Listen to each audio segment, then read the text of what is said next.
Mes frères, vous ne savez pas ce qui nous est arrivé? On revient d'Emmaüs. Nous étions partis de Jérusalem, comme vous le savez, après la mort de Jésus.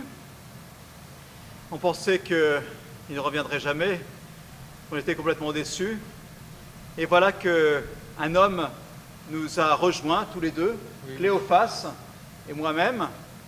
Et donc, nous étions là sur la route, il nous a rejoints, on ne le reconnaissait pas. Il était bien le seul à Jérusalem à ne pas connaître les événements qui s'étaient passés, on pensait en tout cas. Et puis, il a commencé à nous faire parler, puis ensuite à nous expliquer dans toute l'Écriture ce qui le concernait. Alors, voilà, il nous a expliqué toutes les choses que nous n'avons pas compris, mais ça c'est bizarre parce que nous ne connaissons pas cet homme. Mais ensuite, nous avons invité cet homme, on peut dire chez nous, pour manger. Parce qu'il faisait tard et que la nuit baissait, alors donc on l'a invité chez nous. Oui. Il faut accueillir les gens, oui. Ils sont très sympas. Voilà.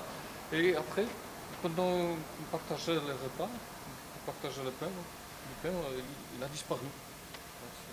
Il a pris le pain, il l'a rompu, et à ce moment-là, on l'a reconnu, mais il a disparu à notre regard. Et alors, nous venons vous dire que Jésus est ressuscité, il est vivant, il est présent au milieu de nous.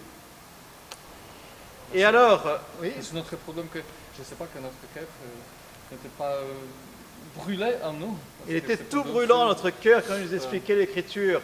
Mais alors justement, dans la parole des actes de Saint Luc, ils nous disent, en partant de Moïse et de tous les prophètes, Jésus leur interpréta dans toute l'Écriture ce qui le concernait. Mais qu'est-ce que Jésus a dit? Qu'est-ce que Jésus a dit à Cléophas et à l'autre disciple? On ne sait pas vraiment, c'est pas raconté. On aimerait bien tellement avoir l'explication de Jésus. On aimerait bien avoir l'homélie de Jésus. Vous vous rendez compte? Si on avait l'homélie de Jésus à Cléophas et à l'autre disciple, ça serait super. Oui, mes chers frères et sœurs, justement, on l'a, cette homélie. Et comment on l'a? Dans le livre des Actes des Apôtres, car vous savez bien que c'est le même auteur, Saint Luc, qui a écrit l'Évangile et qui a écrit les Actes des Apôtres. Et dans les Actes des Apôtres, il y a environ une vingtaine de discours de Pierre, de Paul, d'Étienne et d'autres encore, qui citent au moins 25 citations explicites de l'Écriture, sans compter les citations implicites et les allusions de l'Écriture. Et en fait, c'est dans le discours des apôtres, de Pierre et de Paul en particulier, que nous avons le contenu justement de l'interprétation de l'Écriture par Jésus, comme nous l'entendrons aussi dans l'Évangile de demain. Et donc il y a vraiment un parallèle entre l'Évangile de Saint Luc et les Actes des Apôtres. Et je crois que dans cette période de confinement, où on est un petit peu là, on est un peu comme les apôtres, justement, alors au début des Actes des Apôtres, c'est-à-dire au Cénacle, attendant la Pentecôte. Pendant le carême, on disait, on vient à un carême particulier parce qu'on est dans le désert pendant 40 jours avec Jésus, on a un désert de confinement. Maintenant qu'on est dans le temps pascal, il faut bien trouver une autre explication.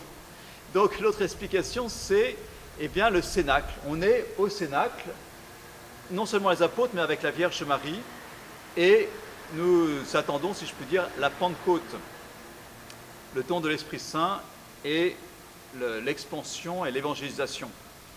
Et je pense que, vous savez que dans le temps pascal, l'Église nous propose de lire les Actes des Apôtres en particulier. Toutes les premières lectures de ce temps pascal, pendant ces 50 jours, ce sont les Actes des Apôtres. Et alors, on pourrait les lire peut-être. Alors, qu'est-ce qu'il y a comme moyen pour les lire? Voilà, soit classique, parce que quand même notre tueur est plus âgé que moi, je suis plus jeune, ensuite il est plus classique, mais nous vous proposons aussi, c'est plus moderne. Nous pouvons trouver une application qui s'appelle AELF. AELF, Association épiscopale de la liturgie francophone. Voilà. AELF. Ensuite, il y a plusieurs onglets. C'est en polonais, soit en français, si vous voulez. Voilà. Mais c'est acte, je peux trouver acte des apôtres ici, dire c'est soit classique ou moderne. Voilà. On trouve il y a l'onglet Bible, ensuite il y a Ancien Testament, Nouveau Testament, donc bien sûr Nouveau Testament, Actes des Apôtres, et ensuite chapitre par chapitre, on peut défiler le texte. Donc peut-être c'est une occasion de lire les Actes des Apôtres. Personnellement, j'essaierai de les commenter voilà, en fonction des jours pendant ce temps pascal. Et je vais donc, c'est un peu notre programme de ce temps pascal, hein, pour vivre. Et puis surtout parce que, comme disait Saint Jean-Paul II, tu connais Saint Jean-Paul II, toi? C'est celui qui était polonais? Voilà. C'est celui. Je connais. Eh bien, Saint Jean-Paul II parlait de la nouvelle évangélisation. Les Actes des Apôtres, c'est une occasion peut-être, et ce temps de confinement est peut-être une occasion à la fois de se recentrer sur la prière, sur l'essentiel, mais aussi de réfléchir à l'évangélisation et en particulier à ce qu'on appelle la nouvelle évangélisation depuis Saint Jean-Paul II, c'est-à-dire une évangélisation qui est toujours nouvelle, qui repart de Jésus pour annoncer à nos frères la bonne nouvelle qu'il est vivant, qu'il est ressuscité. Voilà, bonne soirée et à demain. Bonne soirée.